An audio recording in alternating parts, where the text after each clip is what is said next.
ನೆಲದಡಿಯಲ್ಲೇ shopping complex, ಭೂಗರ್ಭದಲ್ಲಿ ಅತ್ಯಾಧುನಿಕ ಮಳಿಗೆಗಳು, lift, AC, escalator ಅಂತ ಎಲ್ಲಾ ವ್ಯವಸ್ಥೆನೂ ಅಲ್ಲಿತ್ತು. ಆದ್ರೆ ಅದೇ ಶಾಪಿಂಗ್ ಕಾಂಪ್ಲೆಕ್ಸ್ ಈಗ ಪಾಳು ಬಿದ್ದಿದೆ. ಎಲ್ಲವೂ ಧೂಳು ಹಿಡಿದಿವೆ. ಭೂತ ಬಂಗಲೆಯಂತಹದ ಭೂಗತ ಮಾರ್ಕೆಟ್, ಟೆಂಡರ್ ಕರೆಯದೆ ನಿರ್ಲಕ್ಷ್ಯ, ಪಾಳು ಬಿದ್ದ ಶಾಪಿಂಗ್ ಕಾಂಪ್ಲೆಕ್ಸ್. ಬೆಂಗಳೂರಿನಲ್ಲಿ ಇಂಚಿಂಚು ಜಾಗಕ್ಕೂ ಬೆಲೆ ಇದೆ. ಇಲ್ಲಿ ಜಾಗ ಸಿಗೋದೇ ಕಷ್ಟ. ಹೀಗಾಗಿ ವಿಜಯನಗರದಲ್ಲಿ ನೆಲದ ಆಳದಲ್ಲೇ ಶಾಪಿಂಗ್ ಕಾಂಪ್ಲೆಕ್ಸ್ ನಿರ್ಮಿಸಲಾಗಿತ್ತು. ದೆಹಲಿಯ ಪಾಲಿಕಾ ಬಜಾರ್ ಮಾದರಿಯಲ್ಲೇ ಹೈಟೆಕ್ ಭೂಗತ ಮಾರುಕಟ್ಟೆಯನ್ನ ನಿರ್ಮಿಸಲಾಗಿತ್ತು. ಸಾರ್ವಜನಿಕರ ತೆರಿಗೆ ಹಣದಲ್ಲಿ ಬರೋಬ್ಬರಿ 13 ಕೋಟಿ ರೂಪಾಯಿ ಖರ್ಚು ಮಾಡಿ ಅಂಡರ್ ಗ್ರೌಂಡ್ ಶಾಪಿಂಗ್ ಕಾಂಪ್ಲೆಕ್ಸ್ ನಿರ್ಮಿಸಲಾಗಿತ್ತು. ಮಾರ್ಕೆಟ್ ರೆಡಿಯಾಗಿ ಉದ್ಘಾಟನಾ ಭಾಗ್ಯ ಕಂಡು ಬರೋಬ್ಬರಿ 2 ವರ್ಷಗಳೇ ಕಳೆದಿವೆ.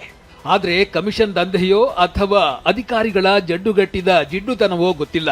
ಇಷ್ಟು ದಿನವಾದ್ರೂ ಒಂದು ಟೆಂಡರ್ ಪ್ರಕ್ರಿಯೆ ಮುಗ್ದಿಲ್ಲ. ಹೀಗಾಗಿ ಹೈಟೆಕ್ ಮಾರ್ಕೆಟ್ ಪಾಳು ಬಿದ್ದಿದೆ. ಇಲ್ಲಿ ಏನಾಗಿದೆ ಅಂತಂದರೆ, ಇಲ್ಲಿ ಆಡಳಿತ ಇರ್ತಕ್ಕಂಥದ್ದು ನಮ್ಮ ವಿಜಯನಗರ ಗೋವಿಂದರಾಜ ನಗರದಲ್ಲಿ ಇದೊಂಥರ ರಿಪಬ್ಲಿಕ್ ಆಗಿರ್ತಕ್ಕಂಥದ್ದು. ಯಾವುದೇ ಕೋರ್ಟ್ ಆದೇಶಗಳಿಗೆ ಯಾವುದೇ ಬೆಲೆ ಇಲ್ಲ. 4 ಆದೇಶಗಳಿದೆ ನಮ್ಮ ಹತ್ರ ಇವತ್ತು. 17ನೇ ಅಡ್ಡ ರಸ್ತೆ, ಆ ಕಡೆ ಸರ್ವಿಸ್ ರಸ್ತೆ ಇರ್ಬೋದು, ಎಲ್ಲೂ ಕೂಡ ನೋ ಹಾಕಿಂಗ್ ಝೋನ್ ಅಂತ ಮಾಡಿದ್ದಾರೆ, ನೋ ಪಾರ್ಕಿಂಗ್ ಅಂತ ಮಾಡಿದ್ರು ಕೂಡ ಅಧಿಕಾರಿಗಳಲ್ಲಿ ಇವತ್ತು ಇಚ್ಛಾಶಕ್ತಿ ಇಲ್ಲ. ವಿಷಯ ಅಂದ್ರೆ ಬೆಂಗಳೂರಿನಲ್ಲಿ ಫುಟ್ಪಾತ್ ಒತ್ತುವರಿ ತೆರವು ಆಗ್ತಿದೆ. 500 ಕಿಲೋಮೀಟರ್ ಮಾರ್ಗ ಕ್ಲೀನ್ ಆಗಿದೆ. ಅಲ್ಲಿ ವ್ಯಾಪಾರ ಮಾಡ್ತಾ ಇದ್ದ ವ್ಯಾಪಾರಿಗಳು ಈಗ ಅತಂತ್ರರಾಗಿದ್ದಾರೆ. ಒಂದ್ ವೇಳೆ ಇದು ಟೆಂಡರ್ ಆದ್ರೆ ಇಲ್ಲಿ ಅಂತವರಿಗೆ ಅವಕಾಶವನ್ನ ನೀಡಬಹುದು. ಈ ಬಗ್ಗೆ ಪಾಲಿಕೆ ಅಧಿಕಾರಿಗಳು ಗಮನ ಹರಿಸಬೇಕಿದೆ.